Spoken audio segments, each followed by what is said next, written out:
Cursed by the old gods in Bethany, we are four souls destined to review the 1001 Movie, albums, songs, and TV shows you must consume before you die. Until then, we are the Immortals.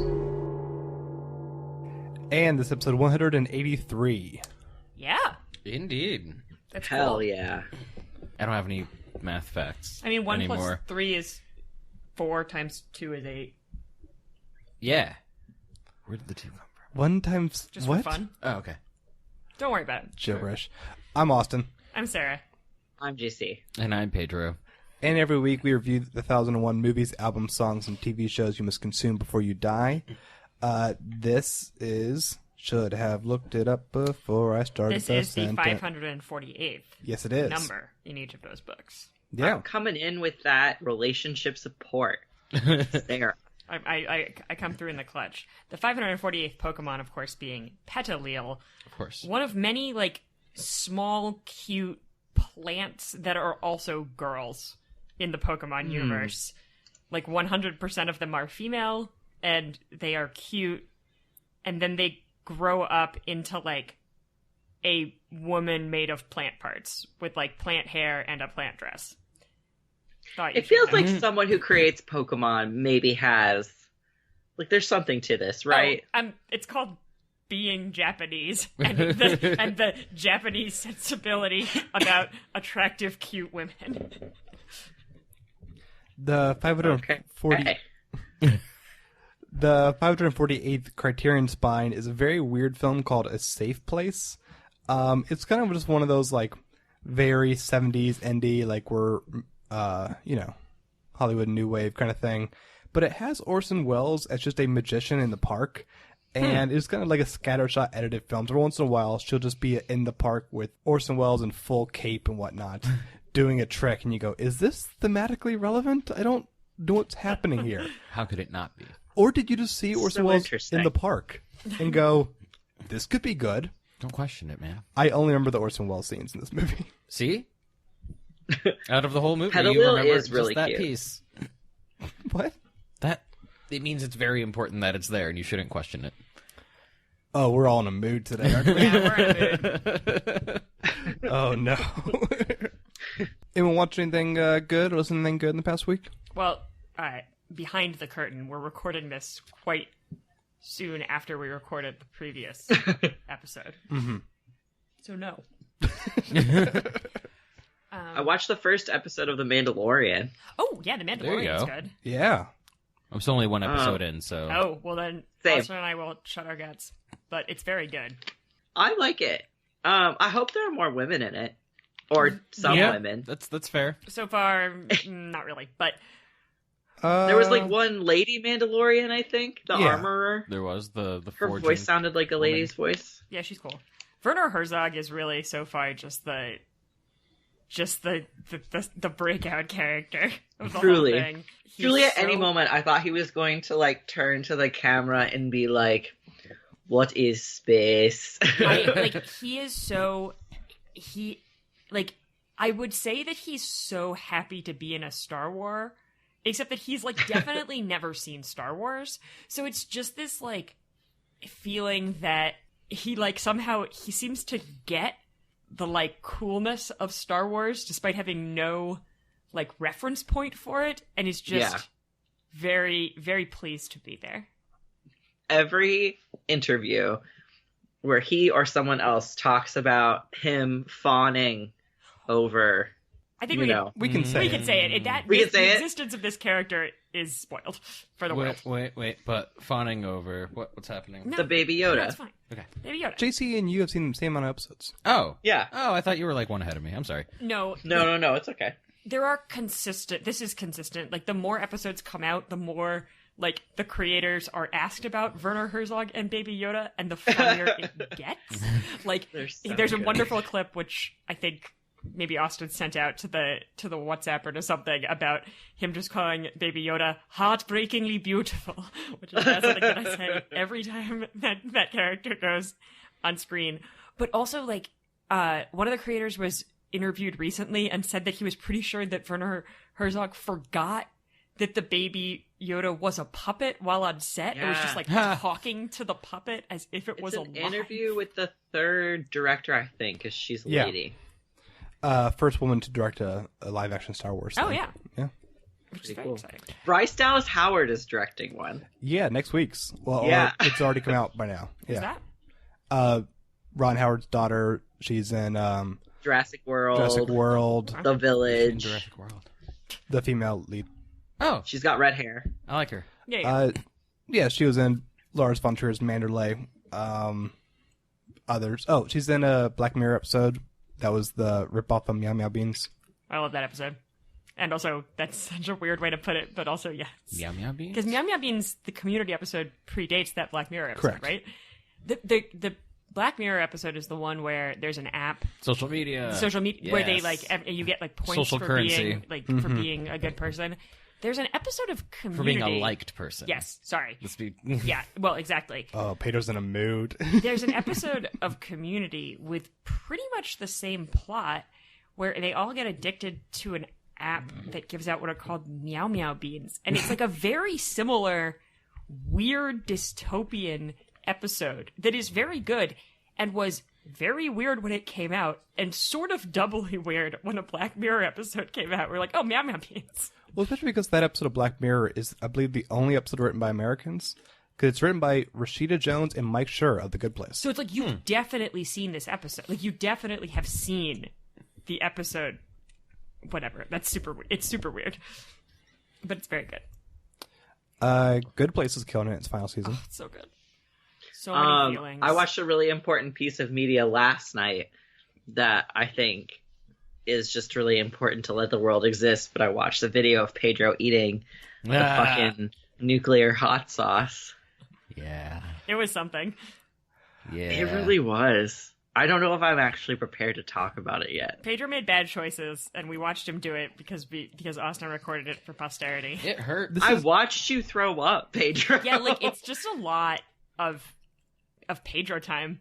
It is. This is now the second week we've referenced this video. I'm not sure if or how I want to put this online. No, yet. you're not putting this on the internet. No, it can't go on the internet. It cannot go on the internet. We're just going to talk about it on the internet 2 weeks in a row. What if We're going to build up hype, and then if you Never release subscribe or donate, we'll give you you know what? Private copy, a locked... No, you know what? Yeah, we'll put it behind a Patreon paywall. If people want that so badly, they can pay us money and we'll put it behind a Patreon paywall. Yeah. I want to say that, again, I'm still really confused as to why Pedro just kept chugging White Claws. No one knows. It cooled me down. It cooled my mouth. Like, it's not going to make it go away, but it's an instant relief over anything else. It would have been just terrible. It is. You washed your mouth out with whiskey at one point. Yes. Yep. Because oils are solvent in alcohol. Did it work? Did it make a difference? I mean, over, like, anything I else? don't know. It hurt like hell, so I feel like it must have. I mean, I could have used, like, olive oil or something, or heavy cream, or whatever. But there was some whiskey right there, and that's a little easier to swish around your mouth than a thing full of oil. I've used oil before. Mm-hmm. Because it's important to note that this was not the first time.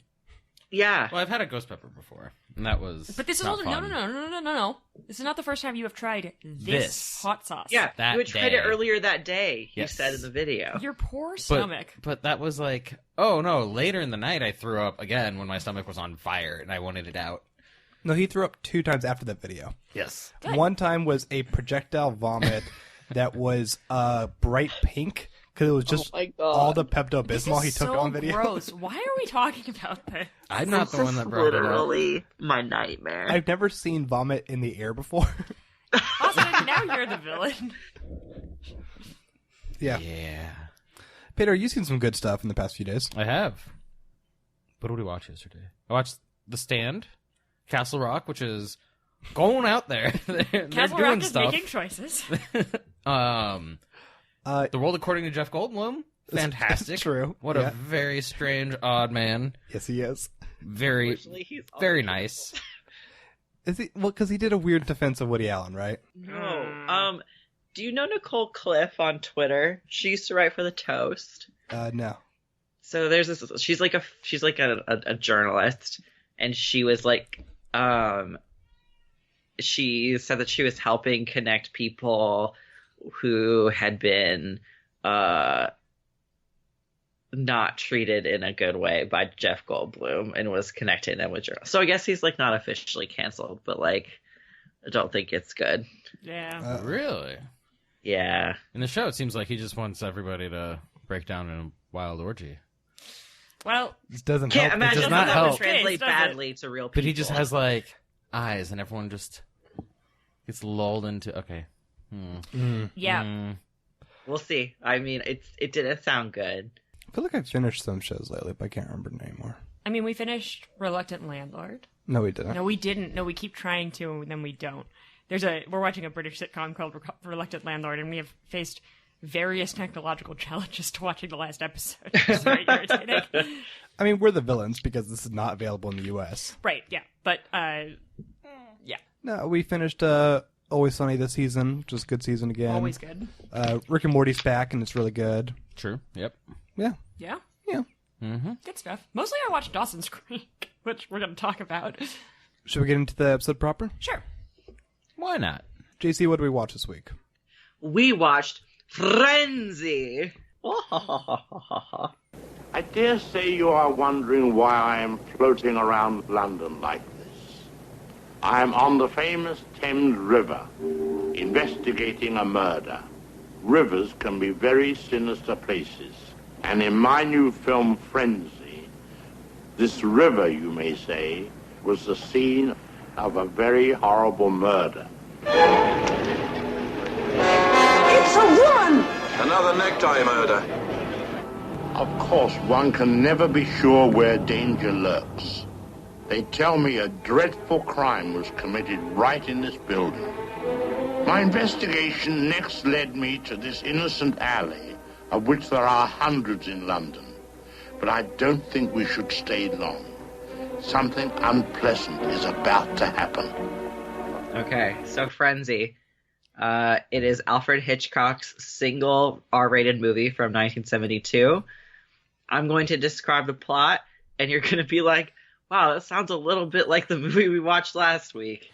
And you're going to be right. Frenzy is about a serial killer in London who is called a necktie killer because he rapes women and then strangles them to death with the necktie he's wearing. The film centers on a young man whose name I can't fucking remember. Hold on, I'm looking at my notes. There's Rusk and Blaney. That's his fucking name. Yeah. Blaney, more like. Blaney is like this sort of like, I don't know, sort of like generic British scumbag sort of person. Yeah. Like stringing women along, gets fired from his job, is trying to like get with this girl who was at his job, goes and like he doesn't have a job, so he goes and he like talks to his ex and he's not nice to her. They go out to dinner, like there's this whole thing. And what you find out is that his friend Bob Rusk, who is like a bookie, or like just also sort of like a generic London scum bum, is actually this necktie killer, and begins following Blaney around and killing the women that he's interacted with, so that Blaney becomes the chief suspect in the murders. Yep. And that's the movie. Yeah, pretty much. It's yeah. So I mean, I feel like a lot of the movies just watching. I mean, it's very feels a little bit like a much worse version of North by Northwest, right? You're following around this guy who there's every reason to think, based on, well, a little different, but there's sort of all of this evidence mounting against this person who is innocent. The audience knows he's innocent. People around him who know him think that he's innocent, but then evidence starts to mount, and you know. Well, I mean, that's several of Hitchcock's films. Right, it's a very Hitchcock. It's the 39 Hitchcock Steps. thing. It's literally the film called The Wrong Man. I haven't seen any of these movies. They are good. I've only seen Rope and this movie. I saw Rope in high school because I had to write a paper on it. Oh, so there's another one here who hasn't seen Psycho? Yeah. Yes. Yes. It's You me. haven't seen Psycho? You should see Psycho. Psycho's good. I would like to see it. It's not. Me too. I just never was in a position. Oh, I've seen The Birds. I keep forgetting. The Birds is very good. But it's definitely not about a serial killer, unless the birds are serial killers. I mean, aren't The the serial birds the real killer killers? flock of birds. I don't know. Yeah, this is a weird movie. I mean, it's his first London film in forever because he used to make film. He's obviously a British filmmaker who came to America in the late 30s, 40s, or the 40s. It kind of made films here for decades, and then it kind of came back for this weird movie. I think the second to last of his career. Oh, really? What's weird to me about this movie is that the only reason it's weird, like, it would just be a boring Hitchcock movie. I mean, frankly, like, it would be a perfectly fine, wrong man style movie that has like some exciting parts and some, interest. And like, I find Blaney, the guy who plays Blaney's performance, to be like really good. I like the sort of stuff about how like the people around him, his own friends, like start out being like, no, like this is not a thing. Like this is crazy. This is not a thing that this person would ever do. To like, okay, this is like weird. But because Hitchcock has access to sort of R-rated material, he films the rape and murders, and it's like horrible and very male-gazy and really upsetting in a very voyeuristic way. And I hated it, and it made me feel gross. This movie kind of blew for me, to be totally honest. I didn't find it interesting. In general, like even without the elements that you mentioned, Sarah, like there just wasn't a lot that was really interesting. Like the movie wasn't particularly like the shots and things like that. There was nothing that really like really hooked me. And then the stuff where it really just felt like the director was trying to put, at any point he could put a pair of tits or an ass on screen, he was doing it. Yeah. And I really was like not here for it. It felt so exploitive and like not, I don't know. It was just sort of like to do it just to do it. Yeah. And then, there's like a 7-minute rape scene of one of the victims, and it's brutal. It's just there so that, because like it can be. Yeah. And it sucks.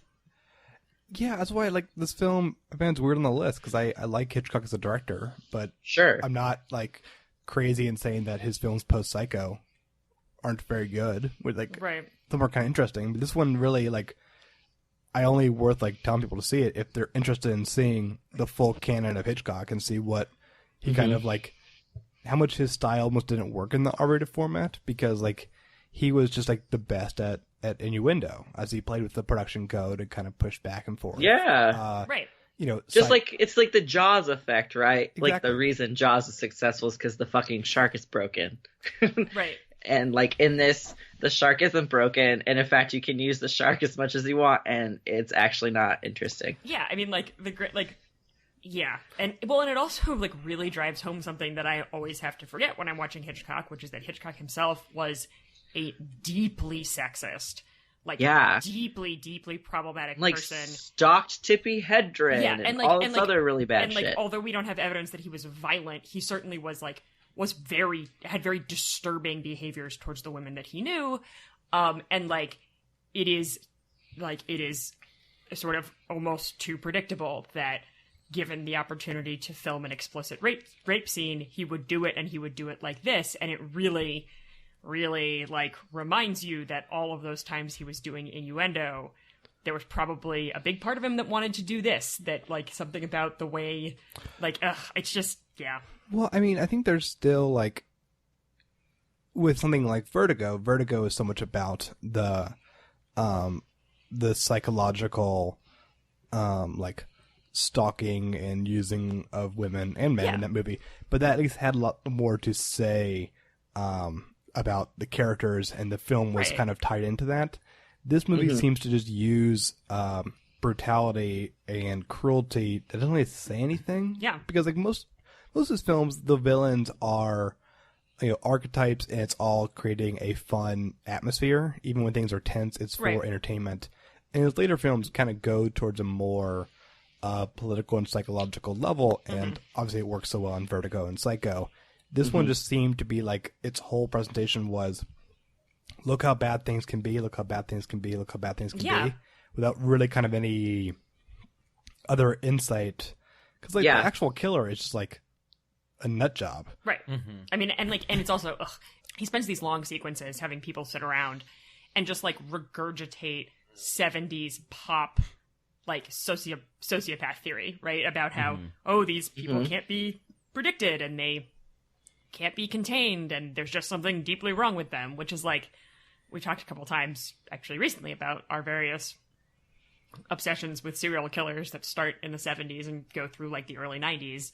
And like, this is like that, and it's just like uninteresting, not critiquing it at all. Out in the open, he's literally just saying the things that he wants to and making, about like, serial killers. These shitty rape jokes. Like, there's this line, this is like interaction between like 3 random people at a bar, and like this woman is serving them, and the dude is like, oh, I heard he rapes them before he murders them. Guess that's a silver lining. And the barmaid is like, oh ho ho, like naughty. And I was like, what the fucking fuck? Like, really? We're gonna do this? Like, it's just so, it's very disappointing. I think the thing that I also like really made this unappealing is, I think in a like sort of like in a lonely place, the reason that it is not a huge jump for these people to believe that Blaney did these murders is because Blaney's not like a great person. No. Like, Blaney is like shitty and like has been violent towards his ex-wife and all this other stuff. And I'm not, like this sort of like he's gonna try to prove his innocence or whatever. Like, there's no like self-awareness about that either. It's just like, oh, it's very convenient that that's happening. There's not like, every person who calls him out on that stuff is like portrayed as being really shrewish or shrill, or it's always women, and then they're always like humiliated or they're wrong afterwards. See, that's like the one thing that I thought was mildly interesting is like there were a couple little bits that were like very Hitchcock, like nuancy. Like, for example, like one of the things that they make clear is that Blaney was a shit towards his ex-wife. They still talk, like they're not friends, but like, they go out to dinner, but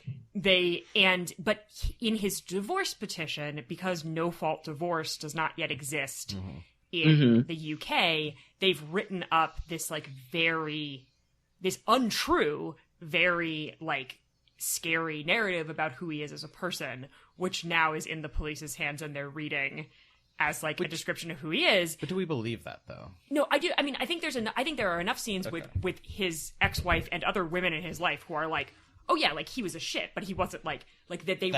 They wrote up they basically wrote up that he was like a extreme psychopath to his and there are and what he said is like the lawyers made it up, and that is I think we are supposed to believe that because in 1977 like that was a thing that happened all the time, because when you have no fault divorce, when you don't have no fault divorce, you have to make up for the court a reason that you are getting divorced.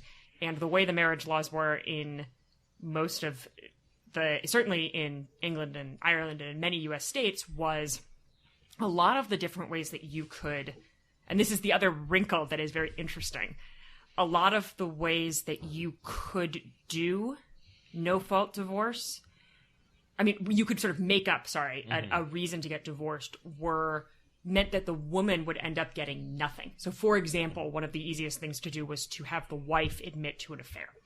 He picked, and this is the one part of the movie that I was like, okay, this is actually kind of clever. He picks extreme emotional abuse because it is one of the only ways that will allow her to get any money in their divorce and keep her assets. So like, interesting. So her assets would have become his if she makes all the money, right? Her assets would have become his in many of the situations that he could have picked. He picks this one that makes him look particularly bad, even though it does seem that he was a shit. But it does maintain her control of her money and her business, which is an interesting sort of I did once I put that together in what they were saying, I was like, okay, I get what we're supposed to think about this guy. That this guy is basically a lowlife shit, but he is not he is a guy who, push comes to shove, big decisions, is not does something akin to the right thing. And it is sort of ironic that because this document has now been created that says that he is that just basically is a portrait of a sociopath, that the police do immediately get their hands on, that it basically seals his fate. That's I was okay, I'm again, maybe if Hitchcock had that kernel of an idea and didn't feel the need to film explicit rape scenes for much of the movie, and maybe it could have been something. I don't know. Yeah, no, I think that's fair. I think with that sort of turn on it, it's interesting. I wish that other pieces had delivered right in that way, because I feel that. Pedro, we haven't heard from you for a bit. Yeah, because I don't really know. Well, because like you said, you mentioned North by Northwest, for example. This movie doesn't have any active. It just watches things happen and unfurl. It doesn't have our quote unquote protagonist who's not. He's just running from the law at this point. He doesn't actually do anything to clear his name. There's no detective work. There's no nothing. It's just watching the police not fuck up, but jump to conclusions that are incorrect. But very understandable. Very understandable. They're just wrong. That's fine. It's just seeing a whole bunch of stuff happen in a weird pace. There's not that much, really. Mm-hmm. And in the end, they catch the guy? And it's, to me, again, I really like Hitchcock as a filmmaker, and this just seems still off for him. This film is still better than things like Torn Curtain or Topaz, which are really boring and bad. But there is something still off about because of the pacing, and also even he's done so many movies about wrong man, and usually the argument for not turning yourself in makes a lot of sense. This one has so many long scenes where they go, "I turn myself in." Well, here's 3 minutes explanation of why you shouldn't, and it still ends with you going I think you should still turn yourself in. That doesn't make a lot of sense what was just said. And even Hitchcock's humor is off, and usually he's very good at humor. And I forgot there were even jokes in this movie, but then there are these really weird scenes with the police officer and his wife, and it's long sequences of the wife not being able to cook. It's the main joke of the movie. Yeah, it's which is that part was so I was fuck it. Again, I was just we have to do this too. She gets to be right, but also she needs to be humiliated, and that's funny. And some of the jokes didn't make a lot of sense. The visual for the fish head being in the soup is kind of amusing, but sure. That's how soup works. That's how lots of soup works. I thought it was supposed to be a dig on the husband for being an asshole and not trying something that's actually good. That's kind of what I thought. That's how lots of soup works. The Pedro story. Yeah. But that's what I thought too. But then it kept he would spit out the food, and then she made the margarita, which even she was disgusted by. It hurt. I don't get. Also, margaritas are delicious. Alfred Hitchcock. Fuck off. Yeah, I don't she described what a margarita was accurately. It wasn't her going then you put vinegar in it. No, she described it correctly and seems to have made it well. I don't know who's upset. Again, the humor's just off, and in a way that usually he isn't. Because I also watched the theatrical trailer of this movie. Because Hitchcock trailers are the best. Oh, the trailer's great. And it's hilarious. It's him lying in the water, doing the opening scene. Floating about in his full suit. And it's much better than the movie. It is. It's much better than the movie. It the big suspense scene of the killer trying to find the woman in the bag of potatoes. That didn't have the same editing of it all. It felt to me this movie was...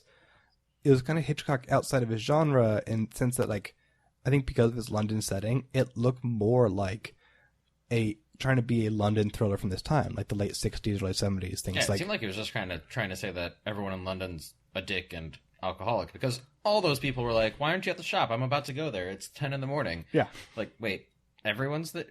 He just got fired for this. Mm-hmm. Okay, Right. whatever. Also, everyone in this movie uses these characters use more Britishisms than any British person I have ever met. Like, everything they say is like a weird British idiom.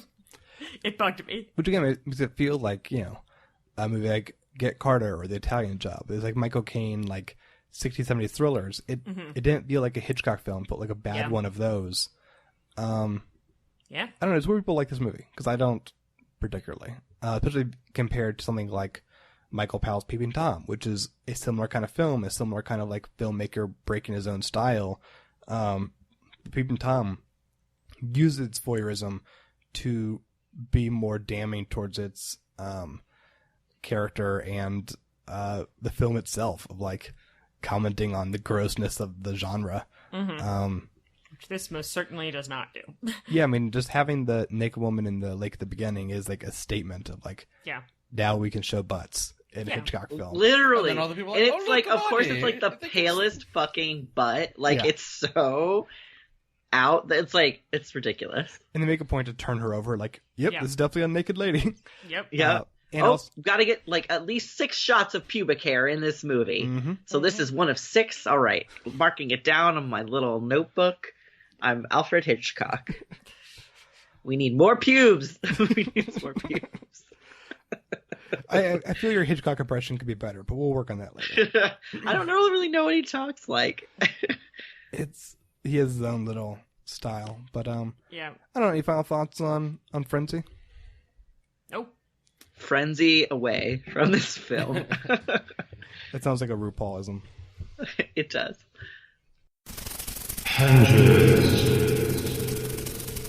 How many hinges do you give it, JC? A 5. Just kidding. A 2. Yeah, I'll give it like a 2.8. God, a 2.8. I guess that's not that much more. I'll give it a 3. 2 above, 2 below. A lot of the shots of London were like really pretty. Because it's weird seeing London back then, like before like the skyscrapers started coming in, stuff like that. 'Cause a lot of old cities didn't build up like from the beginning. I like all like the alleyway shots, especially like during the day. Yeah, looks pretty. Looks pretty on Blu-ray. So yeah. You did some nice ties. It's like, those are some cute ties. I wish I didn't know what you were gonna do with them, but I liked that purple one. The first one was hideous. I think it was made of wool. Anyway, How many ties do you give the film, Pedro? I give the film 3.5 ties and 1 bow tie. All right. That was Frenzy by Alfred Hitchcock. Now it's time for the album. Sarah, what did we hear this week? We heard Water from an Ancient Well by Abdullah Ibrahim.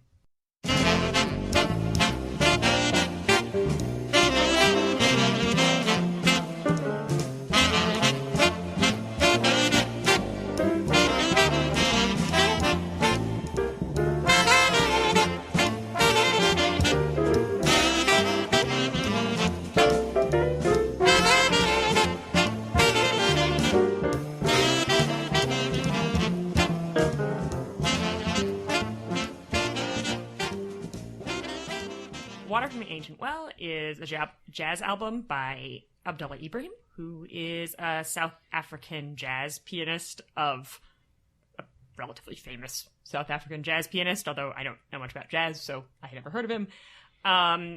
It came out in 1986, and it's a bunch of songs that are, some of which are clearly sort of at least one of which is like a revisiting of one of his like most famous pieces. Others that are like, the first one is called Mandela and is apartheid theme. And basically it's a bunch of it's a really cool jazz septet album. I don't know much about jazz and I have trouble evaluating jazz because of it, but Abdullah Ibrahim himself is super interesting. But who else listened to this? I did. What do you think of it? I did not. I'm sorry. I mean, like all music on the show, I don't know how to really describe it, but like, so jazz I don't know a ton about, but I actually really enjoyed this. I thought it was kind of great sound. And I really smooth in this scale, 1 to 10. How smooth? So smooth. No, I would say like middle smooth. Okay. Like it's got a lot of syncopation going on. It's got a lot of sort of like it's got a lot of the like that jazz like, oh, you could have done this but you did this thing. Ooh, yeah, fake it. Yeah. I mean, the ones I liked the most on the album were the ones that were more kind of upbeat. Yeah, me too. Mandela and A Wedding, I thought were like really good pieces that were like really just nice to listen to. The one I really liked was Tuanguru. But when I looked into some of the stuff, Mannenberg, there's a song called Mannenberg Revisited that I now want to listen to and then go back to a previous album and listen to Mannenberg, because Mannenberg apparently is a song that he wrote, the tune of which became an apartheid standard. So like this is him like redoing that song, so that's very interesting to me, and I definitely want to go back and listen to it. He's a super interesting dude. He's within jazz apparently is like quite famous. Like he is like he has won a number of major worldwide lifetime achievement awards. He's still alive. He's 85. But as like I find now this year, both Austin and I, and me for the first time, I think you for the first time as well, I read Trevor Noah's Born a Crime, which is his memoir, and like more now, I think every time I see that someone is South African and like of an age where they would have lived through apartheid, like I want to know everything about like their life and how, particularly like artists, like how they managed to navigate things. So for example, Ibrahim was also, like Trevor Noah, was colored. He was mixed race heritage, so he lived in exile for all of apartheid, because his existence was criminal, and so that's crazy. So he was in exile from the 60s until the 80s, and then even longer. So he was very much doing South African related work and working like and doing work that was about apartheid. Like Mannenberg apparently became the unofficial national anthem like of South Africa during the anti-apartheid movement. Like his music was really important, but he wasn't physically present for most of it because he was in exile. Which is just wild. And there is a depth to this music that is cool. Again, like I feel like he's very much speaking in a language I don't understand, because jazz is not something that it's just not a musical language that I speak, but I really liked it, and the history and background of it makes me really want to go through and listen to it again. He also wrote some film soundtracks. He wrote the soundtrack for Chocolat. Interestingly enough. What? That's cool. What? Oh no, never mind. It's the 88 Chocolat, which is also a famous Johnny movie, but not the Johnny Depp I was one. like, what? Yeah, because if it was the 2000 film Chocolat, That'd be crazy. Yeah, no. that would require like Harvey Weinstein finding this guy and going like, "Do you want to score this film?" No.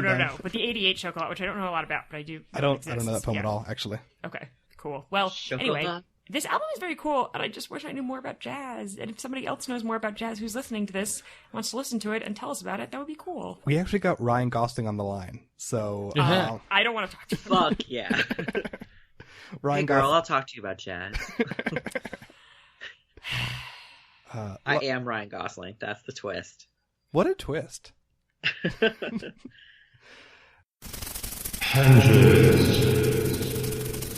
I'm going to give it 4.1 henges and hope that I can learn more about it. 4 hinges.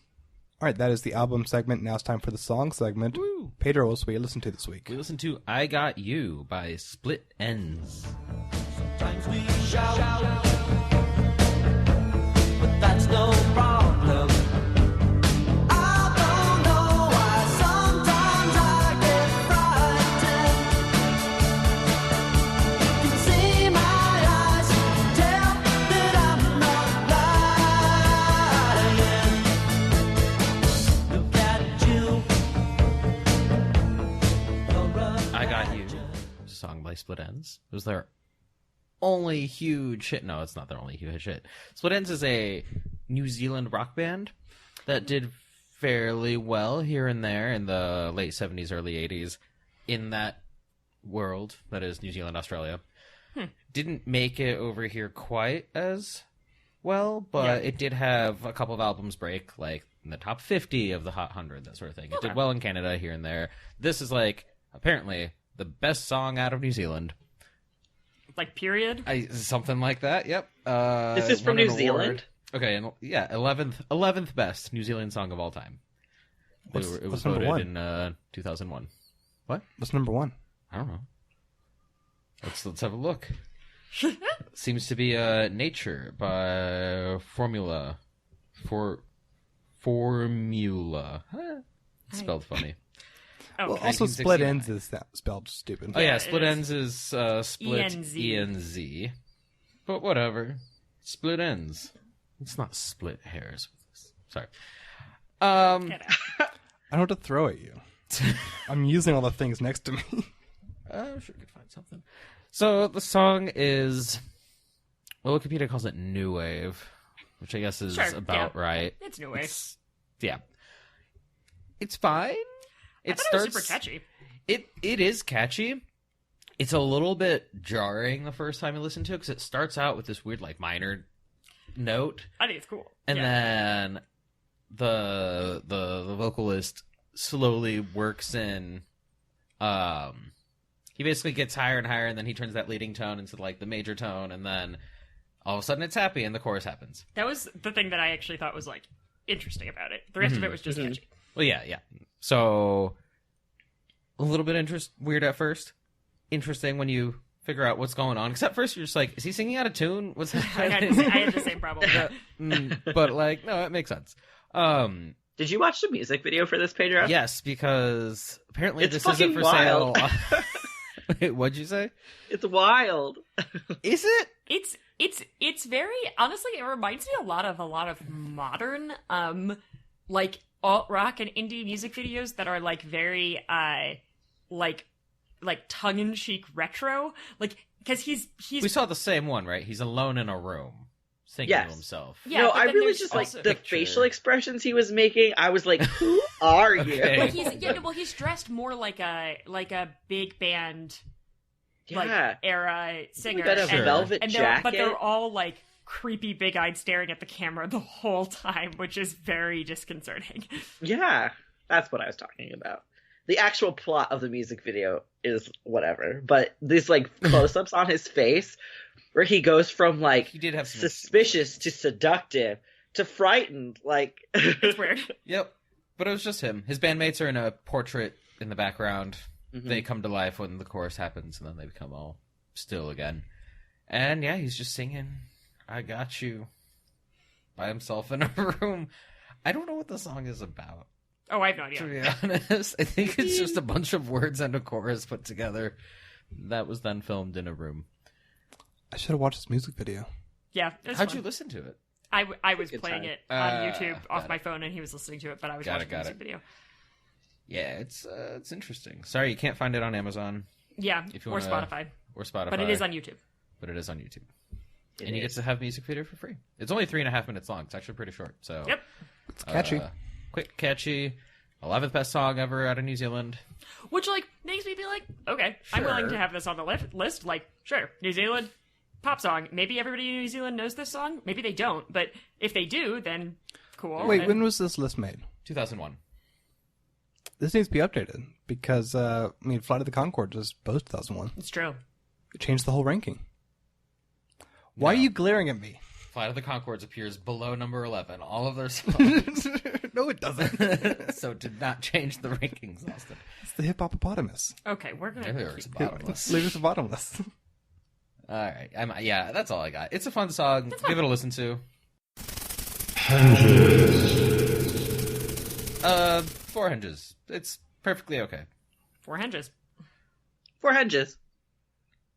Sure, 4 hinges. Look at us. I was about Austin, to. did you feel Robust differently? 4 hinges I've ever. I was about to do 3-8, but Pedro was like holding his breath and like. I was gonna be mad at you. I was gonna Wow, judge you this forever. is true friendship. Speaking of true friendship, it's now time for Dawson's Creek. I don't want to wait. For our lives to be over. Sorry. God, peaked everywhere. Yeah, don't include that. I want to know later, will it be? Include that. I don't wanna wait for our lives to be over. I want to know right now, will it be? I don't wanna wait for our lives to be over. Will it be? Yes, or will it be? Sorry.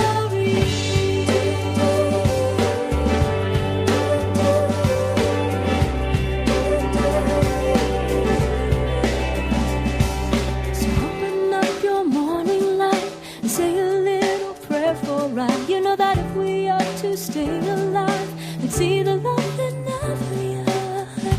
Dawson's Creek is a 6-season show. They aired from 98 2003. It aired on the WB. Yes, it did. It's created by Kevin Williamson, who at that point was best known for writing the script for Scream. He's also appeared on this podcast because he created The Vampire Diaries, which makes perfect sense. Dawson's Creek is a high school soap opera show starring James Van Der Beek, Katie Holmes, Joshua Jackson, and Michelle Williams. Dawson Leary is a Spielberg-loving guy who hasn't had his first kiss yet, falling in love with the new girl in town, doesn't recognize the affection from his best friend Katie Holmes, who's been by his side for years. Joshua Jackson's sleeping with the teacher. All the kind of like stuff that's happening. Oh my gosh. Just naming plot points from the first season, which makes it seem From the Only first the first episode. Yeah. So I never saw this when it was airing. I watched 9 episodes in the past week, and the show is a fucking lot. It's a lot. That is fair. Dawson's Creek is just it's very extra. Yeah, it is so much. Jason- I only watched the first episode, and I was like, I don't think I have the capacity to watch it It really anymore. it is a lot. So yeah, the first episode, a lot's going on. There's Dawson, who I liked to call Hollywood Austin. I think Austin had like a lot of anger towards Austin. Whoa. Towards Dawson. No, honey. No, I'm saying you said I cannot see a possible explanation for that kind of like strength of feeling towards that character, except like a little bit of fear of identification. Literally, Sarah, what I thought the whole time watching it. Now, I did not know Austin when he was a teenager, so I feel my thing is not as damning as the opinion from people who did know Austin as a teenager. I feel like Austin would not have had the shitty Spielberg posters in his closet. I did you not had weird wear mystery posters all over the place. Well, yeah, 'cause I worked at a mystery bookstore, but You're not helping your case here, honey. I did not wear a puka shell necklace. Yeah, because you weren't cool. Right. We were in film Also class true. together, and you did film a 30-minute final when the assignment was a 5-minute final. I remember this. 30 minutes? What? Yeah, it was long as shit. I didn't make anything 30 minutes. Didn't you? You made some. Maybe it just felt like 30 minutes. Wow. 18. You were like, it was something where we were supposed to do genre films, and you did noir because you did. Hell yeah. Of course. The one where us, And I remember that it was much longer than it was supposed to the be. big gun. Yeah. That wasn't a half hour long. That was like 15, How fucking 20. long was it, Pedro? Pedro was in it. I was in it. I was the guy with my head to the ground. He came to me asking if there was some chatter in the local bookstore. Yeah. I don't remember exactly. But like, Pedro's it was brain from Brick. It was yeah. be ripping off shit.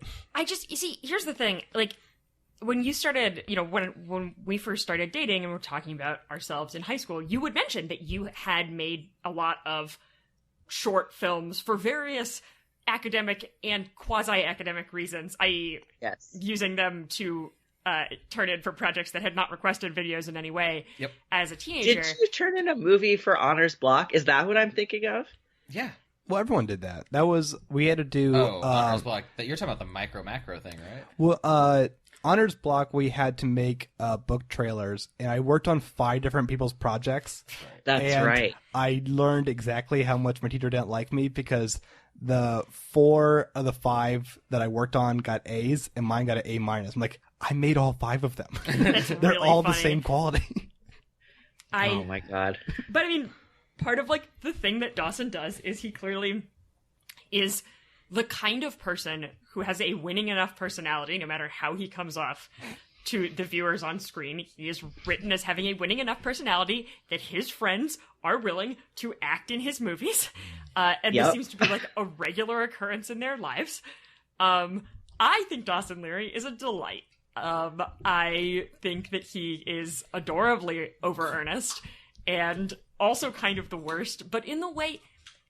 Well, I'm going to give my take on Dawson's Creek. Well, I have a lot of takes on Dawson's Creek. Can I start, or I'll let you finish where you were going? I'm now worried. Oh, we were talking about how Dawson and Austin are the same person. I mean, Austin was also well liked in high established school, I would say. Yeah. I'm now just like, I feel we need a different topic change because right now all your Dawson's Creek thoughts seem to be thoughts about me in high school. No, they're not. I have Dawson's Creek thoughts that are about me in high school. Okay. So, or rather, my experience with Dawson's Creek. So I watched most of season 1 and probably 3 episodes of season 2. I jumped around a little bit. I have no idea how many Dawson's Creek episodes I've actually seen. It may be that I've never seen a full episode of Dawson's Creek before this. It may be that I saw many of them. It was such a thing that it was so big if you were in 7th grade in the year 2000. Like, especially at an all-girls school, which I was, and like everyone watched Dawson's Creek. Well, or let me rephrase. All the popular kids watched Dawson's Creek. None of my friends watched Dawson's Creek. We all watched Buffy, which comes out soon after Dawson's Creek premieres, and is in many ways a very similar show about a different group of high schoolers. I mean, obviously there's also vampires in it, but like, but you know, like there are a lot of similarities between the two shows. But like there's like stuff that I know about Dawson's Creek that like is just like osmosis. I do remember being very confused because when I had never seen the show, people were freaking out about whether Joey was going to end up with Pacey or Dawson, which is like the major love triangle. And I could not figure out if the characters were gay. If like, I did not know which of those characters was female and which of them was male. And I couldn't sort it out from the conversations. But like, I'd say like the teen soap that I got into like very deeply is the one that came after this, which is the OC, which I was all in on. Like that came out when I was in high school, and like I had friends, and it was a unifier. And I know that when I was in middle school, the high school girls were doing this same thing. Girls would videotape Dawson's Creek or later the OC at night, the night before, and then during our lunch period would go to the library in the AV room, which was soundproof, close the door, and it'd be like, I have the OC, like, we can all watch it. And it was this weird, it was like a very cross-social group thing, because whoever had the video, like, you were gonna do it. And so, like, it was like all the popular girls and, like, all of us just being like, well, I mean, we all have to shut up and watch the OC. And I know that Dawson's Creek was very similar. Like, if you go back and look at, like, the high school yearbooks from the years that, like, it's all Dawson's Creek jokes. And, like, it is... What I like about the show, and I also like about the OC, this show is so overdramatic. But the reason it is overdramatic is because the characters are actually 15 and are written like actual 15-year-olds. Like, are they written like actual 15-year-olds? And here's why. At one point, like, Jen, who is played by Michelle Williams, who's definitely the best of the 4 in terms of acting, Katie Holmes and James Van Der Beek are both rough. But something happens to her that is super minor. She it's either that Joey she's lost her boyfriend. I think it's about Dawson. She's lost her boyfriend. And what she says about what this means is that her life here in Capesize has no purpose and will never be the same again and will never make sense again. And I was like, oh, when I was 15, that is the magnitude of 15-year-old feelings. Like, it is ridiculous to say, but it is ridiculous. I'm sure I said that about things 1,000 times. Like, you just have a lot of big feels when you're 15. Like, everything matters a lot.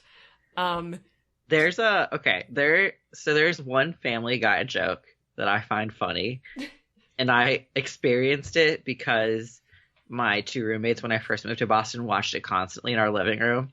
There's a part where they like do a small song that's like parodying the theme songs of like Dawson's Creek and One Tree Hill, and it goes like this: high school, these problems matter.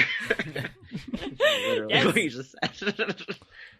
But like they do. Like They do. So, my soap operas I liked at that time, the one I got the most into in high school was Veronica Mars, which, in addition to being a noir, is also a soap opera with love triangles and such. Yeah. That I was like invested into. But the one that was like more soap opera I watched when I was younger than high school was Boy Meets World. Yes. What a boy And meets Boy Meets watched World, any of these. and so like at the time that Dawson's Creek was on, I was a little young for Dawson's Creek. Like we knew about it, but like there were definitely plenty of girls in 6th and 7th grades whose moms and dads did not let them watch Dawson's Creek, right? So like even Stevens' Boy Meets World and Lizzie McGuire were very much like what they watched instead of Dawson's Creek. Well, and I watched even Stevens, but like Boy Meets World like was a proper like. Oh, yeah. It began as like a like very silly sitcom, and then it became a silly sitcom that is wonderfully melodramatic. Yes. The Corey and Topanga Very of it funny. all is a lot. But I think looking back at those and what I think about Dawson's Creek now is I'm not at all opposed to this genre. In fact, I find it a lot of fun. I could not get into the romance or the 15 brooding element of all because I just didn't like the characters very much. I think I'm here for all of them. Dawson acted more like a Ted Mosby from How I Met Your Mother of like, especially like the idea of like your main character is the worst character. Yes, that is definitely true of Dawson's Creek, and the show Dawson being the worst is like a thing. But it's still like much like Ted Mosby, like all the love triangles are still like centered around him. Yeah, and Joey James Vanderbeek is super hot. Is he? Yes, Okay. I mean I don't find him hot now, but like yes, James Vanderbeek is super hot. Joey I started off liking, but then within season 1 just becomes like frustratingly one note. I enjoy Joshua Jackson playing Pacey. He has a good energy to him, but his first 6 episodes are around him banging a teacher, which is weirdly not talked about being a crime, because she's 35 and he's 15, but Yeah. actress was 43 at the time. Yeah, that's weird. I would say the show is at its best when it gets to some of the thing that I think is good about Dawson's Creek that is not true of the OC is that ultimately actually these kids all do have quite a bit to be upset about in a very real way. Like they actually have like Dawson's parents get divorced when he's 15 and 16 after an affair which he discovers. Like that sucks. Like that sucks for and the show I think treats it with as you go into the second season with the level of sort of gravity that it deserves. And Dawson I think has a really interesting arc of basically being like a little over intellectualizing shit about it and trying to solve it, and then like Dawson is sort of, I mean, one of the reasons I like him as a character, he reminds me a little bit of myself in that he is painfully self-aware and constantly pop psychologying himself, which I think the show does some fun stuff about that when he's actually having really, really angry feelings about his parents getting divorced, and also his parents being pretty shitty about how they're doing it. And they play with that and play with the question of what like how he has to like deal with his emotions. Joey's dad is in prison, which, as I understand, and her mom died of cancer, which, as I understand, that becomes like a pretty big deal down the line. Like, her dad becomes a character. Pacey has less going on, but is sort of very much a sort of like quietly neglected kid whose parents are sort of rarely seen, and like he has one scene in the second season. Like, there are a lot of these characters all have like very long emotional monologues that are a little exhausting. But Pacey has like a pretty like sad one about like when he's working on a school project, and Andy McPhee, who becomes a character and like is like an overachiever character in the second season, is like, why won't you work on this? And he like basically talks about how like his parents literally don't care what he does. He could come home with a D or come home with an A, and it wouldn't fucking matter because they don't pay any attention to him or anything he cares about. And like, it like is a very like real feelings. And then Jen is. Does he ever mention that he lost his virginity to a teacher, so he has weird thoughts about academia? No, like, well, and this is the other thing that's weird though is that this is what's weird about the show.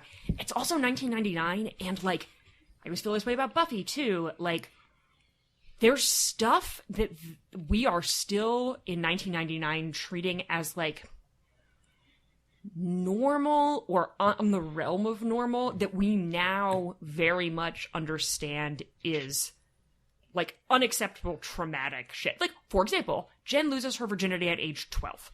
And that story is a story that the show tells as a story about over-sexualization and getting into party culture too young, and not a show about a 12-year-old girl being raped. Like, which, like, is, like, we would never, ever tell Jen's story the way that we do. Like, now, it's, so that part's just, and, like, and there's a lot of credence, not given, like, there's a lot of sort of slut-shamey behavior that comes Jen's way, and there's a lot of credence given, not to those opinions being correct. I think the show actually like pretty strongly condemns them, but to like the inevitability that people will have them, and that's something that Jen's going to have to learn to deal with, which again is just like not a way we would tell that story now, because fuck those people. Like, they're like, it's horrifying. Like, she basically is like the show, I mean, the narrative they put together is between ages like 12 and 14. She's basically like an unsupervised like kid going to parties with older people, like having sex and taking a lot of like hard drugs. Like, that is it's not good.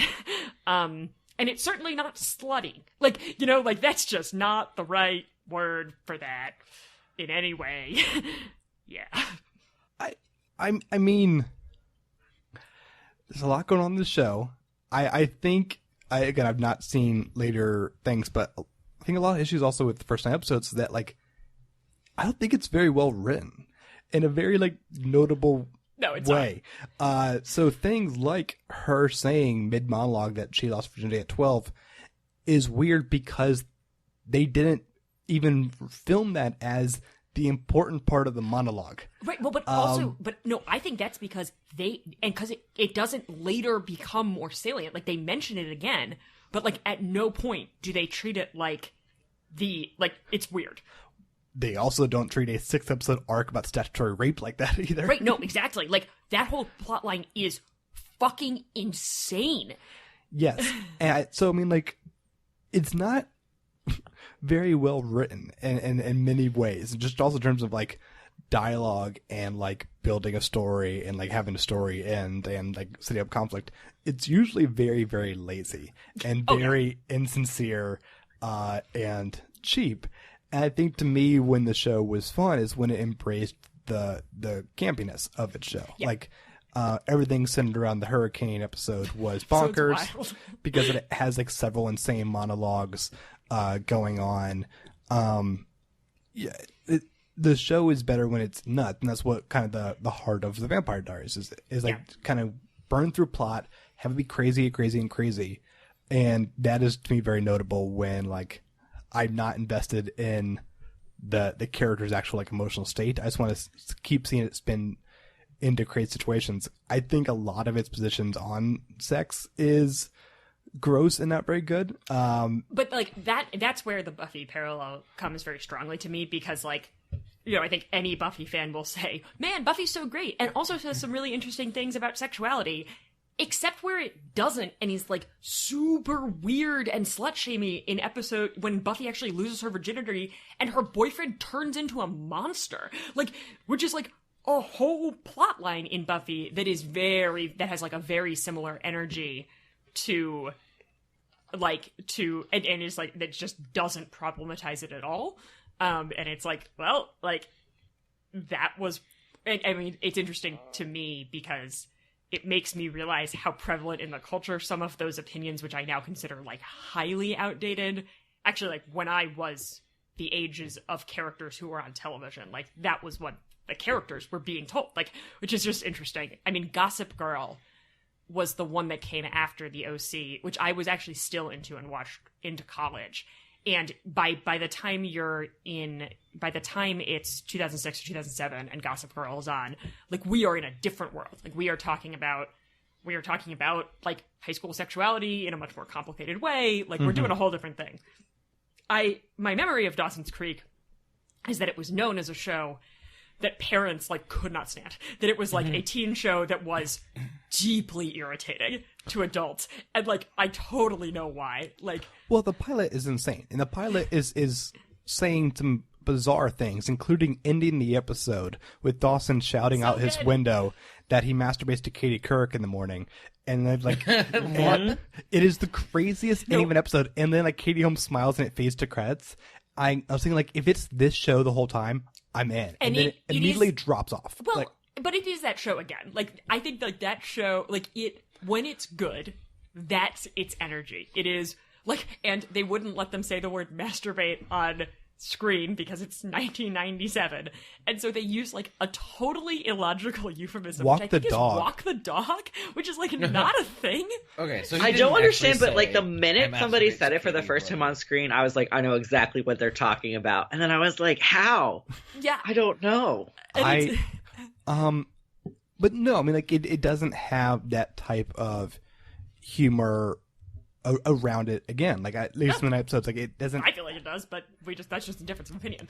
Well, I mean, like, there's a bizarreness and an energy and a comedy to the first episode that immediately kind of drops off into, I think, like, a lot less interesting material, to the point where, like, there's a dumb Breakfast Club episode. I mean, yeah, there's it's very uneven, but I don't think it never reaches those heights again in the first or second seasons. Like, I think that's a through line. When the show's good, it's good, and I think that it's a through line. I mean, we don't have to fight about taste here. But... Well, no, I'm saying, like, there was a voice in the pilot that I feel like was lost until, like, things like Vampire Diaries. I disagree. Williamson. I think that voice is very much a part of the show. It moves around in terms of who's voicing it, but like the season 2 premiere, I think, is weirdly funny and involves like a really long bit about Pacey getting frosted tips. Like, there's a new character who's like a high-strung overachiever character who is a very good person to add to the mix, because none of these kids seem to be able to, like, all of the characters are dumb. They're very like intellectually not smart. They're dumb characters who seem to not be able to find their way out of a paper bag, and it is nice to have a character who's like, what's wrong with you people? But I mean, look, I have a fundamental fondness for teen dramas. I have a fundamental fondness for this teen drama because, like, literally all of the fashion choices and everything else are like, this is the show that, even though I wasn't watching it directly at the time, is third hand where I got all my fashion advice. Like, which is hilarious. And also, like, I dressed like a crazy person in 8th grade. Like, and I think that, like, I think these teen dramas are a really cool little, like, I think I'll always be interested to watch them from any era because they are such a time capsule. And this one, particularly about, like, Dawson's Creek was seen as edgy, is really weird and interesting because in so many ways it actually is really, like, what it's actually, like, the message of it, very anti-drug, very anti-alcohol, very anti-sex, in a way that the OC a couple years later would be like, why? Like, booze is tasty and sex is fun, right? And like, but even talking about it was this huge deal in the way that they did, and I think making jokes about it instead of having very special episodes that were about sex was unusual at the time. But I just always like these. Like, I'm always for looking at what weird, like, teenage life lightning in a bottle we had in any given year. So I'm a huge fan. I give it a 3. That's insane. What are you talking about? No, I guess the only reason I said no, okay, it's not In a insane. good way or a bad way? I don't know. A 3. I think a 3 is completely reasonable. I would say it is worth noting Dawson's Creek is incredibly influential on the genre. Like, this is foundational to the teen drama genre. If you want to do a teen drama thing, you gotta watch a lot of Dawson's Creek. I also happen to like Dawson's Creek. I think Dawson is ridiculous. Problems matter. What? I was just singing These Problems Matter. Yeah, I happen to think that Dawson, even though his dialogue is ridiculous, is a delight. And it's a ridiculous show. I happen to know, although I haven't actually watched it, I am very aware and have a distinct memory of the morning at school after the Dawson's Creek series finale, which is one of the wildest series finales if you look at like lists of like most surprising TV finales, you will often find this on there. Like, it's wild, and I've never seen the episode, but from what I can tell, not very good. But I have a very specific memory of that. Certainly not a show that was afraid to take risks. I think it's a delight, and I give it a 4 because it's also not very good. Like, everything I described, and it was a good show, that'd be like a 5. But it's not good, it's guys. Not a very it's good not show. good. It's not actually good. Was everyone just like walking around the hallways in like a daze Oh, the day no, after? it Like, was- what was no, the it was- what was the feel of that? People were.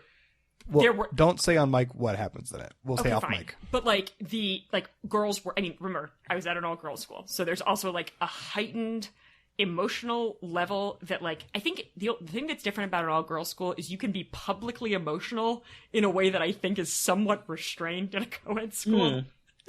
And like, girls were crying in class, straight up, like, sobbing in class.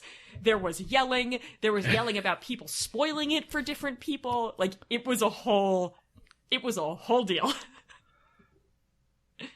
Okay. Sounds great. Hey, look, being in an all-girls high school, I don't remember if it was period week, because let's be clear, at an all-girls school, your menstrual cycles do synchronize, and yes, you do notice.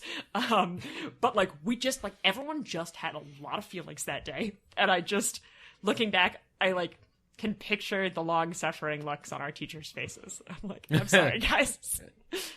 Dawson's Creek, the whole series is on Hulu. Yes, watch it. It's great. Sure. I mean, I don't want to wait. I don't want to. It is weird. Austin, this is one thing that if you are a Dawson's Creek fan, this will drive you crazy. Or even a person who ever watched Dawson's Creek. Hulu could not get the rights to. It's not just Hulu. It's even on the DVDs of it. Yeah, so basically they lost the song rights after the show aired. And like, it is like one of the most iconic like teen soap like theme songs, but they had to replace it with another very famous song that I recognized, but it's not the same. But it's not the same. Also, like, the opening credits are so weird, and not like very good. it's sort of just like, well, it's all just them wandering around a beach. But yeah, it's good. Everyone should watch this dumb show. All right, and that's episode 183. Yep. We did it. Yeah, we did. Woo. We'll be back next week with episode 184, and we'll be discussing the 451st entries in all these lists, and the following things. Oh, it's fucking 2 or 3 things that I know about her. Mm-hmm. It's our first Godard film. Cool. The album. Oh, I've never seen a Godard. I don't think I have either. No, Exciting. I don't think so. I'm looking at I know. Austin because like he would have been the person to show me one. The album is Machine Gun Etiquette by The Damned. The song is Ghostwriter by Suicide. And the TV show is The House of Elliot, a British drama. Cool. So we'll be discussing all those next week. Until then, follow us on Twitter at The Immortals Pod. Leave us a review on iTunes or wherever you listen. Tell a friend about our show. We really appreciate it.